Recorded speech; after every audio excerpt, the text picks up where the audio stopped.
ফেব্রুয়ারিতে ত্রয়োদশ জাতীয় সংসদ নির্বাচন। সারা দেশ প্রস্তুত হচ্ছে একটি অবাধ, সুষ্ঠু এবং গ্রহণযোগ্য নির্বাচনের জন্য।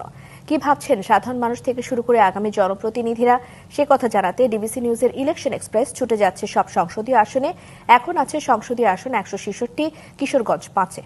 সিএসআরএম ডিবিসি ইলেকশন এক্সপ্রেস আজ সারাদিন থাকবো কিশোরগঞ্জ জেলায়।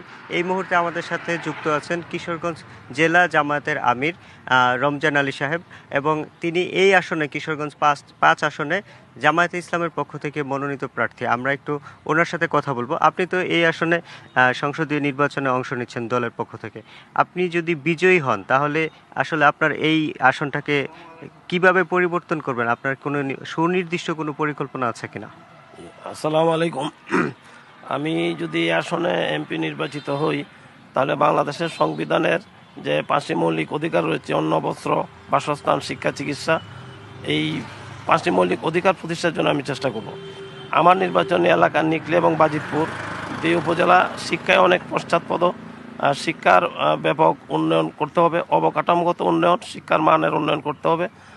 চিকিৎসার জন্য ভালো ব্যবস্থা নেই, এখানে ভালো হাসপাতাল, ডাক্তার এবং যন্ত্রপাতি সম্বলিত ভালো হাসপাতাল করতে হবে, এবং বিনা পয়সায়, অল্প পয়সায় যেন আমার জনগণ চিকিৎসা নিতে পারে সেই ব্যবস্থা আমি করব।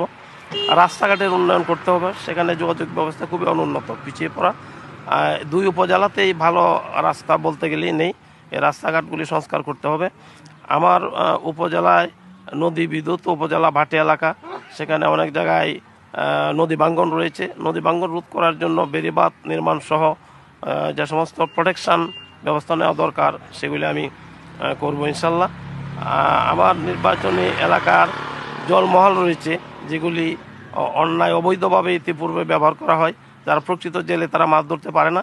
আমি যদি এমপি নির্বাচিত হতে পারি তাহলে সরকারি নিয়ম মেনে জলাশয়গুলিকে উন্মুক্ত করে দেওয়া হবে, যাতে প্রকৃত জেলেরা, গরিব মানুষ মাছ ধরে জীবন জীবিকা নির্বাহ করতে পারে। আপনার আসলে মাদকের ছোবল আছে আমরা যতটুকু জানতে পেরেছি। এই যে মাদকের আসক্ত, এই থেকে মানুষকে বের করতে, বিশেষ করে তরুণ সমাজকে, আপনার কোনো সুনির্দিষ্ট পরিকল্পনা বা কার্যপরিধি আছে? এটা একটা বড় সমস্যা। আমি যতটুকু জানি ব্যাপকভাবে মাদকের ছড়াছড়ি আমার ওই নির্বাচন এলাকায়, গ্রামে, পাড়া মহল্লা এগুলি আছে। আমি যদি এমপি নির্বাচিত হই এবং আমার দল জামাত ইসলামী যদি সরকার গঠন করতে পারে, তা মাদকের বিরুদ্ধে জিরো টলারেন্সে আমরা থাকব। এবং মাদকের ব্যবসা অতীতে যারা করছে, সরকার দল, রাজনৈতিক দলের নেতাকর্মীদের ছত্রচ্ছায় করেছে। জামাতে ইসলামী সরকার গঠন করলে আমাদের নেতাকর্মীরা তো মাদকের সাথে কোনো সম্পর্ক নেই, বরং মাদকের ব্যবসা বন্ধ করব, এবং মাদক ব্যবহার করলে কি কি ক্ষতি হয় তার জন্য আমরা গ্রামে গঞ্জে মোটিভেশনাল কাজ করব। আমরা গার্জিয়ানদেরকে ঘুষ এবং দুর্নীতি এটা একটা আমাদের সমাজের বেধির মতো, এটা সবাই জানে। আপনার আসনেও নিশ্চয়ই আছে। তো এই এই যে এই ধরনের একটা দুর্নীতির সিস্টেম দাঁড়িয়ে গেছে, এর থেকে বেরিয়ে আসার জন্য আপনারা আসলে পারবেন কিনা আদৌ? ইনশাল্লাহ আমরা পারবো। দুর্নীতি হচ্ছে বাংলাদেশের 1 নম্বর সমস্যা। অতীতে দুর্নীতির কারণেই কিন্তু আমরা পিছিয়ে পড়ছি। আমরা বিগত দিনে 5 বার দুর্নীতিতে চ্যাম্পিয়ন হয়েছি। আমরা প্রথমত মানুষকে, জনগণকে এটা বোঝাবো যে দুর্নীতি আমাদের জন্য একটি বড় সমস্যা। এই দুর্নীতি থেকে উদ্ধার পাওয়ার জন্য আমরা যেখানে দুর্নীতি হয় সেই জায়গাটা থেকে আমরা নক করব, যাতে দুর্নীতির সৃষ্টি হতে না পারে।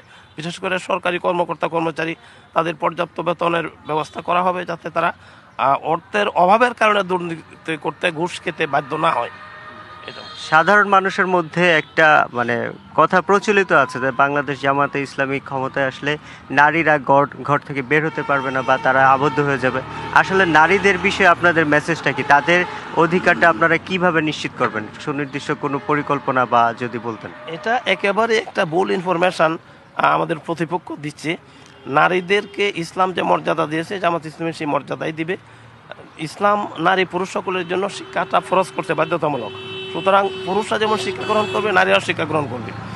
আমাদের জামাত ইসলামীতে হাজার হাজার নারী ডাক্তার, ইঞ্জিনিয়ার, ইউনিভার্সিটির প্রফেসর, কলেজ মাদ্রাসার শিক্ষক রয়েছে।